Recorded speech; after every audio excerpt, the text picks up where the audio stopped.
Edhe pse sezoni veror ka përfunduar, Kalaja Rozafës në Shkodër vjen të jetë një nga destinacionet më të vizituara nga turistët vendas dhe të huaj. Edhe këtë të martë, 10 vizitorë u ngjitën drejt fortesës legjendare për të zbuluar historinë e saj mijëravjeçare, për të admiruar arkitekturën mesjetare dhe për të shijuar panoramën mahnitëse që ofron mbi qytetin, liçenin e Shkodrës dhe lumin Buna. We are from Melbourne, Australia. Ne jemi nga Melbourne, Australi. Është hera e parë që vizitojmë vendin tuaj. Bukuria, natyra, gjithçka, të gjithë peizazhet janë të bukura në Shkodër. Tani po ngjitemi për të shikuar nga afër ambientet e Kalas dhe të njihemi me legjendën e saj. Sapo zbritëm në Shkodër, kështu që nuk mund të them shumë. Në pamje të parë duket një vend i këndshëm, po më lë përshtypje të mira.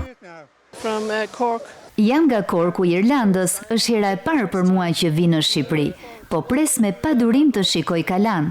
Në pamje të parë më ka pëlqyer shumë deri tani lumi Buna dhe kafenet në Shkodër, bashkë me ndërtesat karakteristike.